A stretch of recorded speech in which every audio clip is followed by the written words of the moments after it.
Welcome to the last episode of the Everything is a Primary Source podcast. For the calendar year, that is. Don't worry, I'll never stop this podcast. In fact, I plan on delivering another 15 episodes in just this season alone. That being said, I'll be taking a break from editing and uploading new episodes for most of January. Daily history through pop culture posts will still be on Instagram, and essays and newsletters will still go up on Substack as usual. Speaking of online media outlets, in these, the remaining days and hours of each year, those sites like to put out their year-in-review lists, top 10 moments in music, this year in television, best movies of the year, and so forth and so on. This podcast eats those lists up because they act as outstanding summative primary sources. Someone had to curate all the events of the previous year based on their own gauge of importance, and doing so in retrospect. Pop culture events in April may seem unable to be matched in May, but by October they may be all but forgotten. December is the judge for the previous 11 months.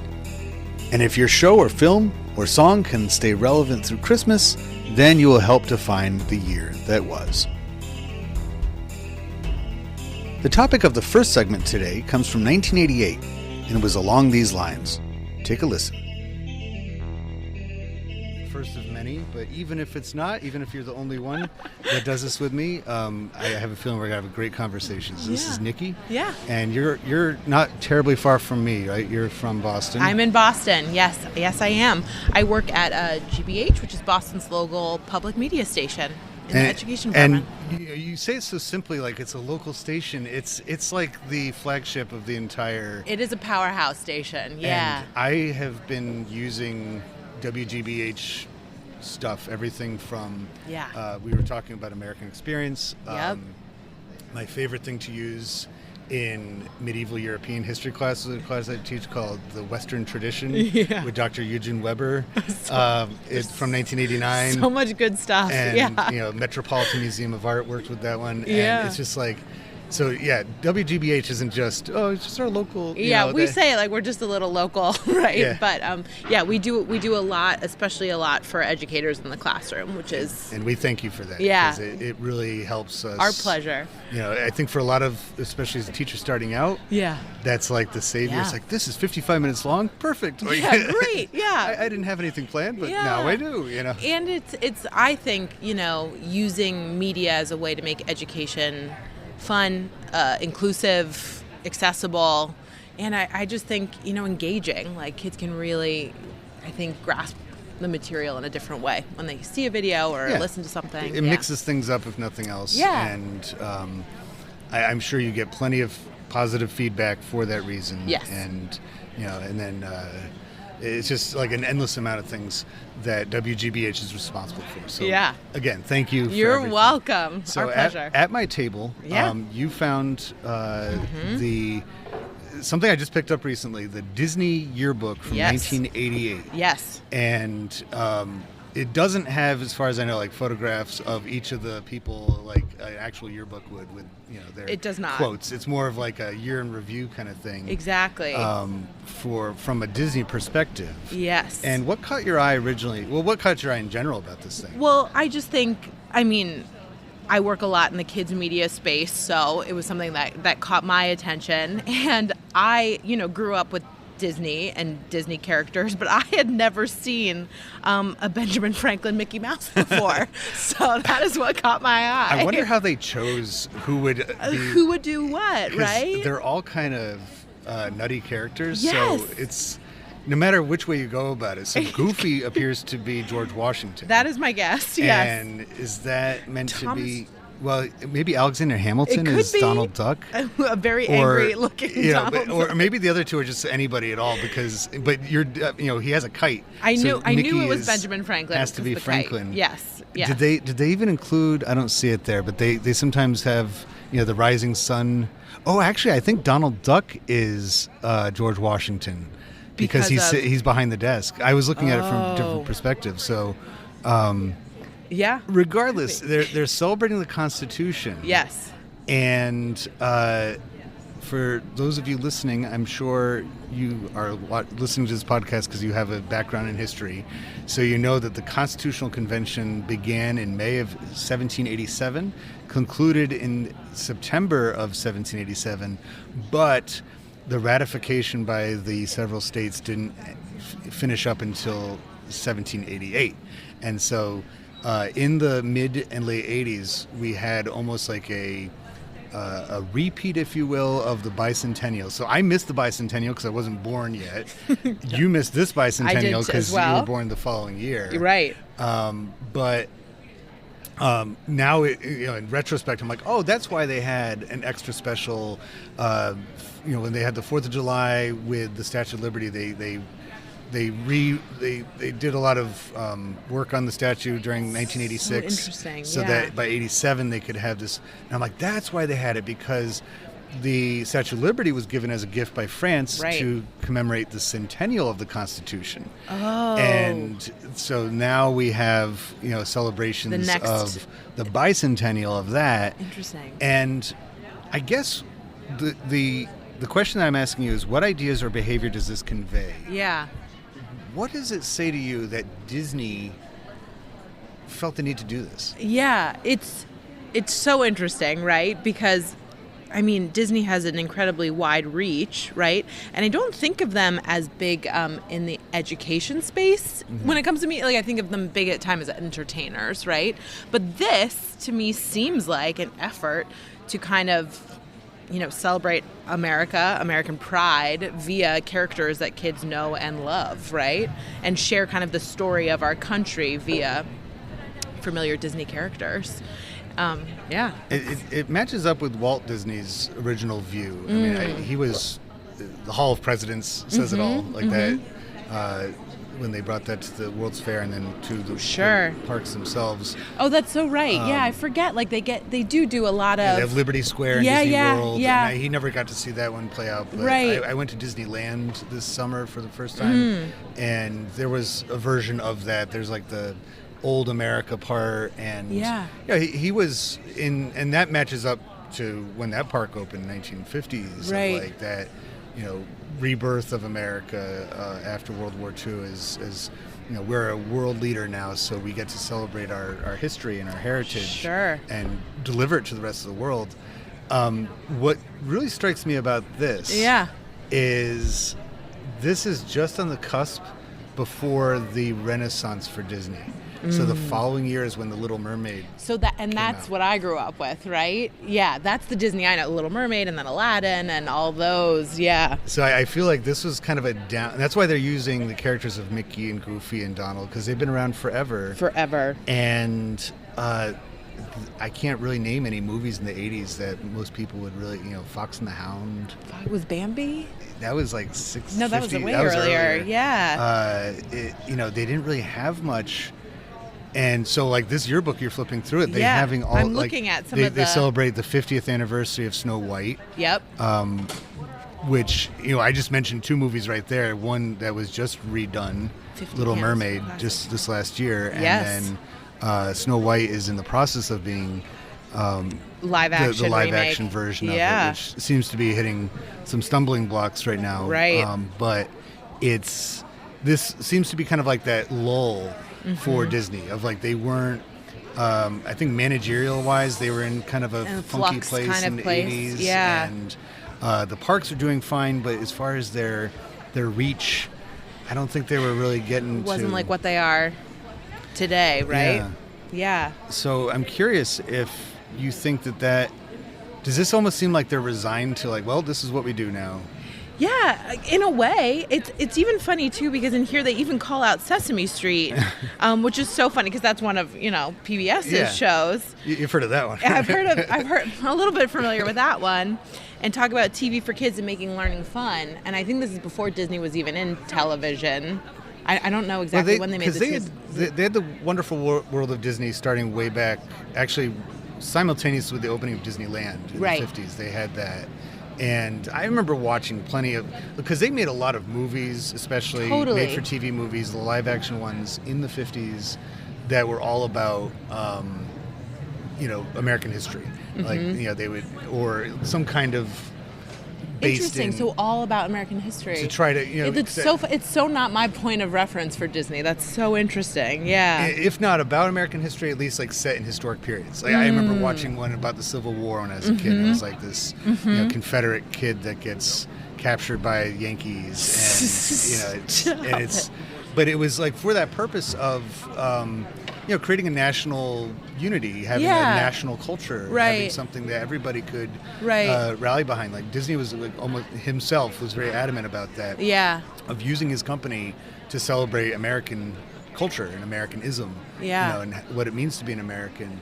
And when he died in the late 60s. Sure. Yeah. So I've done a few different episodes about different Disney things. Yeah. And it seems like that post Walt Disney passing away, like we're without a leader. We don't know where to go. There's kind of, I want to say a power grab, but there's like a power vacuum. Void, yeah. And there's kind of like, so this one almost seems like, because like I said before we recorded, you can find these yearbooks, I think throughout the 80s. And it looks like that's where they're dabbling with. They're like, okay, we're just going to see what sticks, right? And, maybe this is all we're doing. So why do you think that The Little Mermaid turned things around? Why did that turn things around for you? I know you were born the same year it came out. Yeah. But when you've watched that movie growing up, what is it about that specific movie that you think transformed Disney? Yeah, I think there's something about, I think music plays a big part of it, right? Like there's something so magical about those films and having the songs that you can sing all the time and that fairy tale kind of experience that transports kids, right? I think it just so leans into kids' imaginations and feeds into that inherent kind of wonder and joy of make-believe that kids have. I remember seeing Beauty and the Beast in theaters like 3 times when I was little, That came right after? Yeah, that was right after. Yep. It was another huge and one. then Aladdin, and we would listen to the music all the times. And then I think Disney does an excellent job too of branding itself. And then like we had the dress-ups, we had the toys, like it was everything, right? And all my friends knew it, and everybody had this collective kind of reference point for it as well, which I think like is what lends itself to that magic. Yeah, there's something just totally magical about it. For sure. This is almost like an artifact of the last. Yeah. Like before Disney became made that switch. I remember when I was a kid, I never got to go to Disney World. All my friends did. Right. And I was always so envious of them because it just looks like such a cool place. Yeah. But it became that much more of this wonderland. You gotta go. When the movies did boom, boom, boom. Totally. Throughout the 90s. And it was like nonstop, right? They happened one after another, and they were hit after hit after hit. And even the ones, so like the Hunchback of Notre Dame didn't do so well. I still owned it on VHS. Owned that one too. But it was like, I have a chart that I've used for my pop culture class for a quiz before, and it has the top 5 highest grossing movies as well as their critical score, like what their Rotten Tomatoes score is. And for I think at least 6 for the 1990s, for like 6 of the 10 years, there's at least one Disney animated movie at the top. Wow. And they tend to have Rotten Tomato scores of like 98, 99. Incredible. Beauty and the Beast, like you said, Aladdin, Little Mermaid, Lion King. Lion King, yeah. All of these, just one. And so it's no wonder, really, that they keep making them over again. Yeah. Because they get to say new things with it. Right. But it also is like they know that the generation that grew up with that have kids. Such nostalgia for it too, right? And it still goes on to this day. Like I think of Frozen. I was a preschool teacher. Every morning we would have to sing "Let It Go" at some point. And they had to let it go. and the parents would be like, "Well, I'm ready to let that song go for sure." But come up with a new song, Disney. Yeah. They really have changed, and it's like so we can almost like mark it right there. It's like this is the last point. Yeah. Disney was kind of like just one of many resources. Right. Because just look at that book. Yeah. Could easily fit in with a Golden Book, or it could fit right next to like a Sesame Street book. One of those 100% illustrated ones. It doesn't stand out. No. It doesn't look like anything special. No. And it's like it just took those that transformation that happened in starting the following year. Yeah. To Sort of like the Constitution itself, I suppose. Maybe not at all, but it just try to link it back to that. Yeah. We're at a social studies conference, so I can say it here. I think it is the Constitution that allows for all this to happen. Yeah. First Amendment. I mean, for that's sure. Like that freedom to be creative, to try new things. Yeah. To not have to worry about getting shut down. Yeah.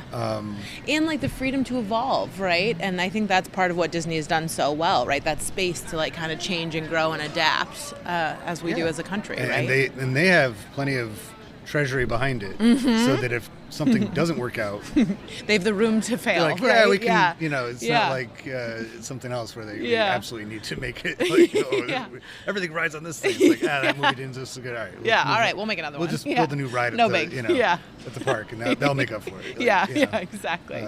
Go get one of our celebrities out there and exactly. go on a concert tour or something. But, exactly. Yeah. It's such an interesting case study looking at Disney over the years, for sure.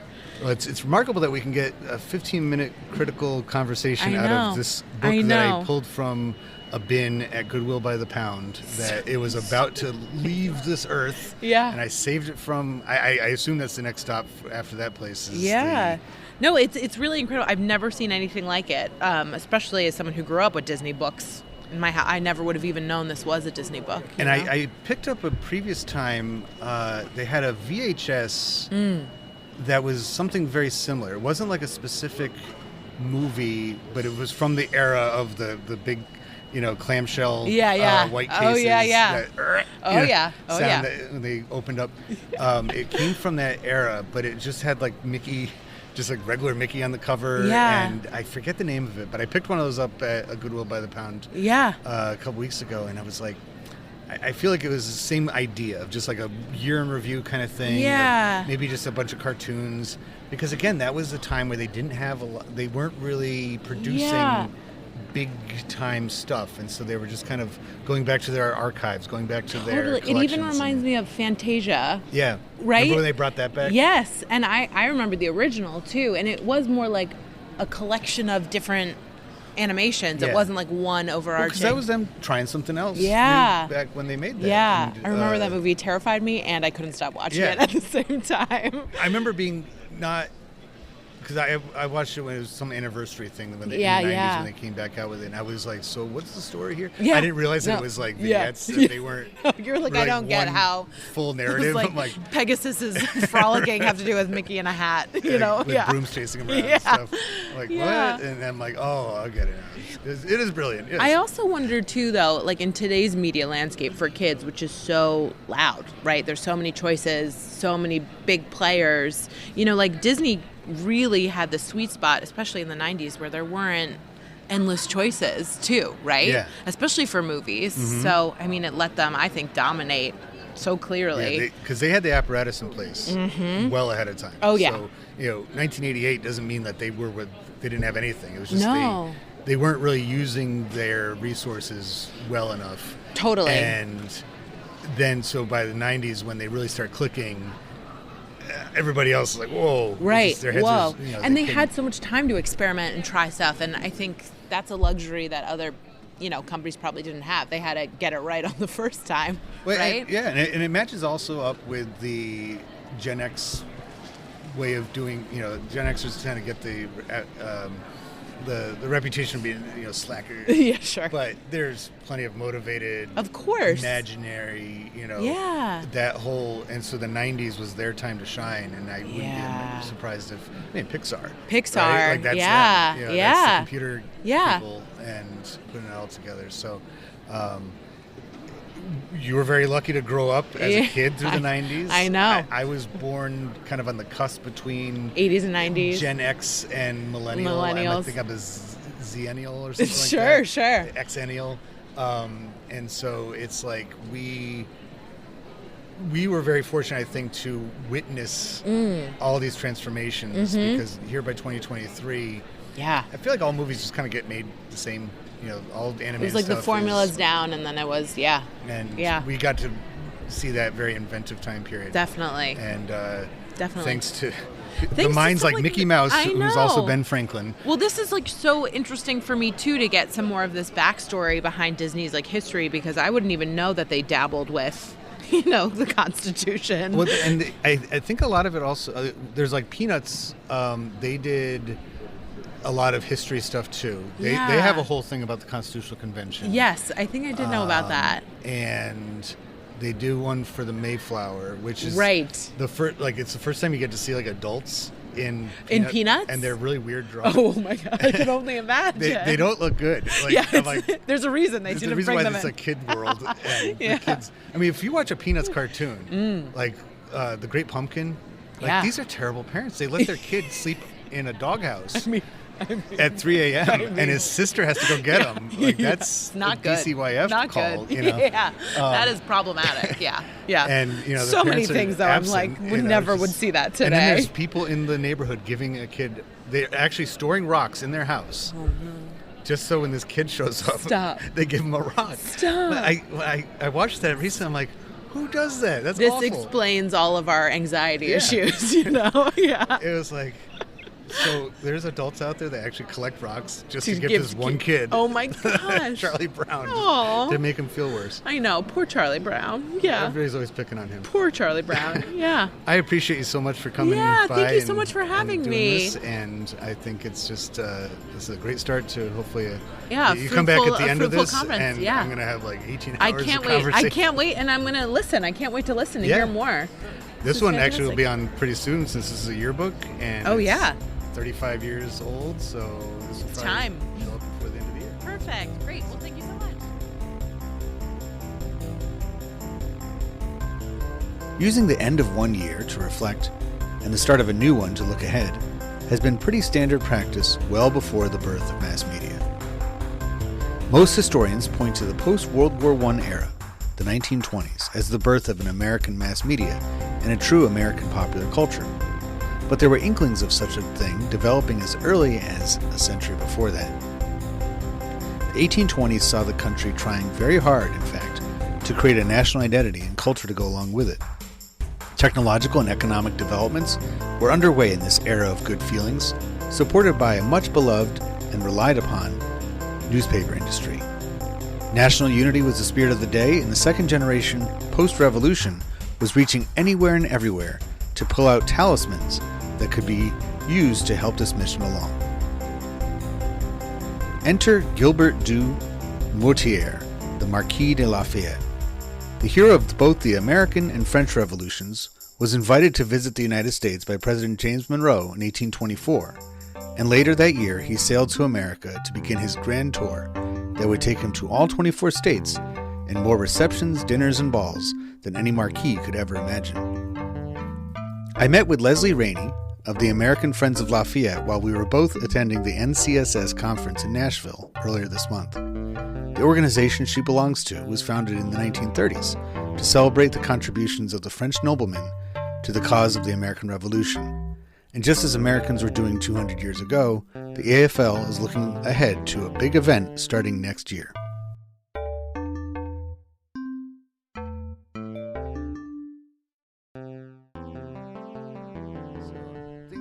Coming to, we're in our last hour at the National Council for the Social Studies Conference in Nashville, Tennessee.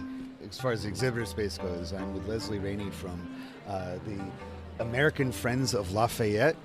And I think if you've been keeping up with pop culture lately, especially with the depiction of the Marquis de Lafayette in the musical Hamilton, that is the one we're talking about, is the Marquis de Lafayette. I don't think he's ever left us as far as being a pop culture figure, would you say? That's true. I mean, a lot of cities are named Fayetteville or Lafayette. Streets are named Lafayette, College Lafayette, and LaGrange is in Georgia. It looked like his farm back home, and they renamed it in honor of Lafayette. And it's so he's almost like the original. I remember watching a documentary about him one time. It wasn't that long ago, and they did. It was one of those kind of documentaries where they went to the modern places that they're talking about and showed you. It wasn't all reenactment or anything like that. And they made a point of saying that when he arrived in New York Harbor, they said it was the 1820s equivalent of when the Beatles arrived at JFK Airport, or it wasn't JFK then, but in New York when they arrived to invade America, basically. Is that where you would, how would you portray it the same way too? That he was welcomed into the country as this great figure, this celebrity, really. Yeah, when he approached the harbor, there were over 100,000 people that turned out to greet him. He left France. It's really interesting, the history behind this, because the President James Monroe invited him in advance of America's 50th anniversary, which would have been in 1826, to come and remind the country of our roots and what we fought for 50 years ago. And the country at that time was very divided politically. Yeah. And in 1824, he accepted the invitation. He left France, kind of waved goodbye to a couple people at the dock, hopped on the ship, and when he arrived in New York, he received a hero's welcome. He was the last living major general of the American Revolutionary War. And he was so loved by the people because they recognized that without his help and the help of France, we probably would not have won the war. We didn't have the money, didn't have the arms, the supplies, even the clothing for the military people. We didn't have factories building guns and bombs, and he really supported the American cause. And that's all because of a mentor he had back in France who asked him to join the Freemasons, and they were talking about the freedom of all mankind, and they were anti-slavery. So he brought a lot of issues that we kind of talk about today to our country back in the 1700s and in 1824. The Freemasons get a very funny reputation throughout history, and even present day. They're always referred to as like a secret society, and I guess the best way to portray it would be a society with secrets. And now that's actually putting things together. And Washington, of course, was a Freemason as well, so they had that connection. And I know the two of them forged almost like a father and son relationship as they fought together. But it also makes a lot more sense as to why... when I was mentioning before we hit record that I used to work at a museum that has a tavern that Lafayette, they have the sign saying that he visited there, because on the top floor of that tavern was and still is a Grand Lodge of the Freemasons. And it was, the owner of the landlord of the tavern was himself a Mason, and they met there. And so the tour that you're describing, 1824 to 26, that celebratory tour, is very similar to the 1789 Washington tour of the states after he's elected president. And I feel like, I wonder if when they were putting that tour together in 1824, the idea of it was to do something similar. Because my understanding of the Washington tour, and he basically take the exact same route, that in Washington stayed at that same tavern that I'm referring to during his tour and visit to New Hampshire. It was his idea was to continue to push the idea of American national identity and unity. He was one of the original celebrities as well. He was probably the most recognizable figure, and he recognized that, and he brought with him his blue general uniform from the war. And when he would approach a town, when there was a population center coming up, he would stop his procession, change into his uniform, get onto his horse, also from the war, and parade into town. And so here's President Washington, let's rally behind him. He was probably the only recognizable figure, maybe the only one other than Lafayette. So did Lafayette do something similar? Did he wear any of his... Because in 1824 they didn't have photography, they didn't have any, so how would they be able to spot that guy as him other than... Well, it's interesting, when you travel, you kind of wear more comfortable clothes, and when you're going to a formal engagement, you'll dress in your full military outfit. But a funny story about our area, because I'm reenacting June 9th and 10th in 2025 of the Bicentennial, the farewell tour, which it actually starts this summer in August and goes through September of 2025. And when he came through our area, he was dressed in full, military outfit. He was greeting people he hadn't seen in years, crying, so happy to see his old friends, the Oneida Indians. And when he hopped on the canal boat to go to Little Falls, New York, he was in a hurry to get to Boston to lay the cornerstone at Bunker Hill. there, and he was in a hurry. And of course, the trip was taking more time than expected because everybody wanted to see him. It was only supposed to be a 3-month tour and ended up being 13 months, 24 states, and 6,000 miles. So it was a big deal.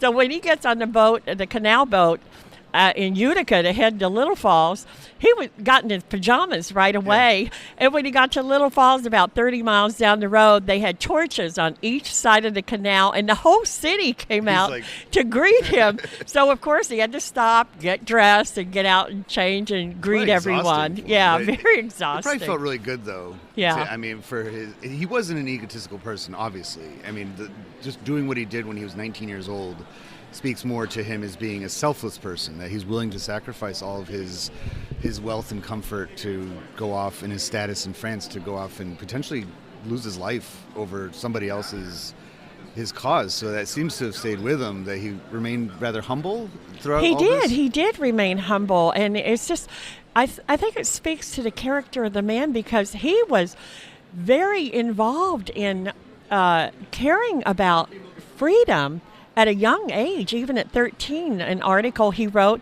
that his favorite kind of a horse would be the horse that bucked the rider off because it was independent and had a mind of its own. That he valued that at a young age. And at 7, he got married at 16 to Adrienne. She was 14 at the time.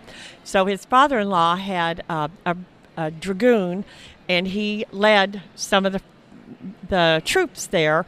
And he was doing that at 17. At 18, he wanted to come to America. King Louis XVI said, no way. He signed up anyway. He got a commission, but the Continental Congress had no money to pay him. He said, that's okay, I'll pay my own way. He bought a boat when he was 18, came to America, and was leading troops under George Washington at 19. Wow. So I think, we sometimes sell our teenagers short, that they're really adults who just need more experience.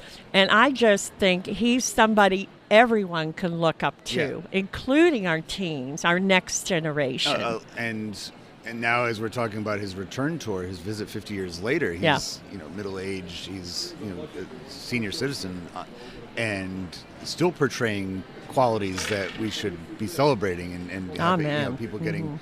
You were mentioning about the canal, and I was just talking earlier to a pair of fellow podcasters, history teachers, about the Erie Canal as well. And in 1824, that thing has just barely have been completed. It's brand new.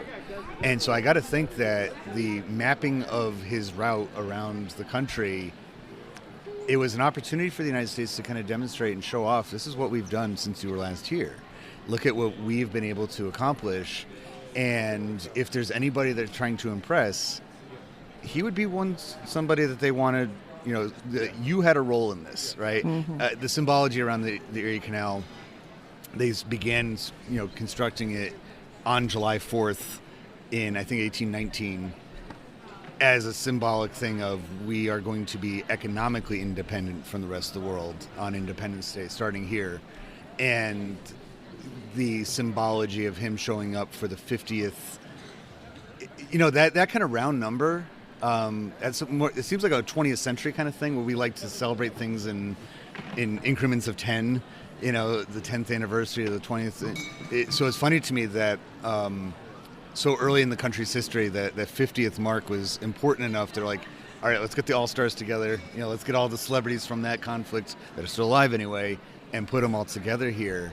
Do you think any of that is telling of the time period, of the culture of the country at the time?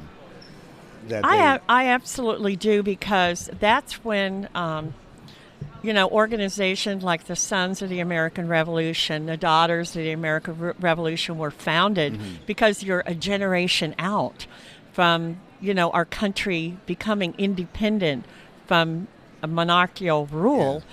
And really, they considered what was happening in America to be like a big, giant experiment. Right. Because when you think of the preamble to the Constitution, we, the people, right. There's no other document in human history that really allow people freedom to kind of design their own future. And so, yes, I think the 50th year is significant. And, as we're talking about it, when he does we're doing the Bicentennial reenactment day by day on the exact day and the exact place of where he did his 13-month tour 200 years ago. We're going to do that day by day. This is the largest reenactment in history, and we're going to try to contact the Guinness Book of World Record and hope they come out and support what we're doing. And each of those stops is an opportunity to remind people of what you were just talking about. Exactly, to educate people. It's lost on people all the time. I hear it frequently. They're always talking about America is a democracy, and it's not. It's a republic. It's a constitutional republic, and that was something that was brand new, or at least hadn't been around since antiquity. When something that is large. I know the Dutch had a republic as well, but it was like something as big as the United States and growing by 1824. Louisiana Purchase was 20 years old by that point, so it's a growing republic. It's something to really celebrate then. And 200 years later, that it's still intact, right. And it's still right. representing we the people, and it's limiting the government and all the values that Lafayette had from a young age on. Well, what I was going to add, because I agree with you 100%, was this precedes America's 250th birthday, which is in 2026. That's true. So I feel very like this is a unique time in history. We are lucky to be living history, reenacting it, making it alive again for the younger generation, because we should be proud of our history. This is a wonderful thing, America, and all the freedom we try to bring people. Again, we're not perfect. Who is, right? But it's evolving, and every day we're trying to be more inclusive, trying to give women more rights, minorities more rights, and Lafayette was all for that way back then. So that's why he's a man of today, a global visionary, yes. And alongside all of his the people that he looked up to and the ones that he joined here in America, we were talking before at your table about the French Revolution, his role in that. And the two are always tied together because, in at least a very basic way, one inspired the other. And in the case of Lafayette, the people who spurred it along were sometimes the same people as well. But the big difference, of course, is that we're an ocean away from the country we broke away from, whereas they were among the group. And so it has that strange dynamic, and that's why it was that much more violent and not something that stuck, right? Ours, because they were having revolutions all the time for the next 50 years after that, if not later. In the United States, we stuck with ours, and our revolution was proven to be successful by 1801 at the very earliest, and definitely by 1824 when he comes back. It's like we had our revolution, we made our country, we have our form of government, we have a society that's growing. And that what you're doing next year and for the next couple of years is so perfect because it keeps the country young, it keeps it vibrant, it keeps it moving, instead of getting tired and old and saying, oh yeah, we're just like those countries in Europe, we're 1,000 years old, and it keeps things going in that forward visionary way like Lafayette wanted. So I'm glad that we stopped and talked about this stuff, and I feel foolish trying to talk about something other than this when what you're doing and what he did 200 years ago, what you're doing next year and what he did 200 years ago are excellent documents of their own time. And I'm so glad that, where can people find more information about your project? And go to Lafayette200.org and actually follow the Frenchman day by day as he goes on his 13-month farewell tour. You actually have one person that's depicting Lafayette. We have two actors that will be depicting him. Okay. And they're very good actors. In fact, if you go to the website on the main page, there's a 2-minute teaser with one of the actors on it. It's really great. He's riding in a convertible. Oh, I love this new carriage, and it's really cool. I'm really looking forward to reenacting it. It's going to be fun. As humble as a guy he probably was, I think if he had access to a convertible, he would definitely ride it. Oh, yeah. I think so. Maybe not a flashy one, but just, maybe like a Mustang or something. He kind of made the best of every situation. He had this indefatigable and unflappable positive outlook on everything. And he was just, I think he inspired our General George Washington at the time when he really needed support and trust. And he grew to love this young man as like a son. And I think it was mutual the other way, because Lafayette lost his father during the 7-Year War in in his country. He lost his father at the age of 2 fighting. And so he grew to love George Washington as a father. So that's really what made me fall in love with the Marquis. Like, I don't know if Washington ever mentioned him, like, yeah, the 7 Years War, I basically started that. But, Yeah. Awkward. Thank you so much for joining me. Oh, thank you. I hope we get to work some more in the future. I hope so. Thank you.